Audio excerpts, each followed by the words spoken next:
I remember it was on Friday evening that Etihad had put in a bid for Jet Airways, and this is of course an ET Now news break, a shocker coming in for Jet's lenders, as ET Now is picking up that Etihad submitted a letter of interest but with conditions to the lenders of Jet Airways. The UAE partner of the beleaguered airlines have asked the lenders to find a majority investor for them. Breaking that story is my colleague Nayantara Rai. She's been on top of all the developments there. Nayantara, all sorts of numbers were floating around this morning, whether it was 1,700 crores that Etihad was ready to put or 2,000 crores. And now we're picking up, they're not talking about any numbers here. They're talking about how lenders should take a huge haircut. Absolutely right. We were the first to tell the world that Etihad would be submitting a sealed envelope on Friday, minutes ahead of the deadline. That's exactly what it did.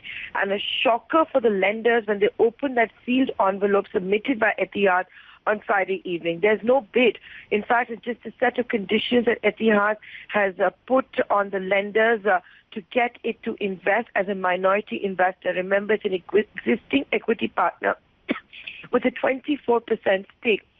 What Etihad is saying is it's up to the lenders. It's put the ball in the lenders' court, put the onus on the lenders to find the majority investors for Jet Airways. In fact, goes on to ask who will be holding the 74%. It's not just that. Ask the lenders to take a massive haircut, write down the entire debt.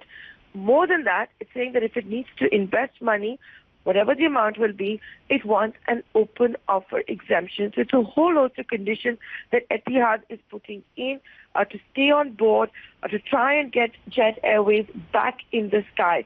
Remember, there have been some unsolicited bids that have also come in, but Etihad for some time has been seen as the only serious player.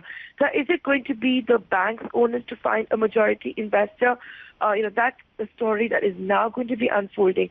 Could this be a precursor to maybe, interested parties to say, we can partner Etihad? That story should also unfold. Or is this going to be a classic case? No investor coming in, a huge botch-up, but the lenders may find themselves in a complete corner and have to take the decision they've been trying to avoid all this time. Right.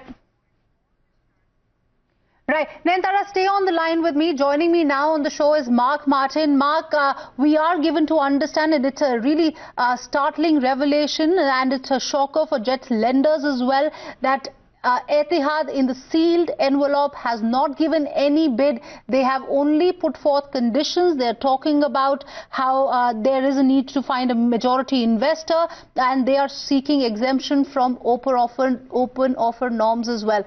What should one really make of these conditions that Etihad has put? Since morning, we were hearing all sorts of numbers that were floating around, but now ET Now is exclusively picking up that there is no bid in that envelope, only a set of conditions. Hi, Nayantara. Good evening. Good to be on ET Now. I think this was pretty much expected from last week till now. One really wasn't expecting a very serious bid from Etihad with the way they were looking at it in a very nonchalant manner. I think it's extremely disappointing that they kind of step into the last moment with such a damn squib response. And then this really loses a lot of hope with any chance of Jet coming back on its feet. So it's very unfortunate. With respect to whether this was something we saw, the writing on the wall, absolutely yes. And this is reflective of how Etihad is, at least with their financial position globally. So yes, it's as good to not receiving a bid at all when you're not going to put the money and make a commitment to acquire. Then why put a bid? Why waste everyone's time?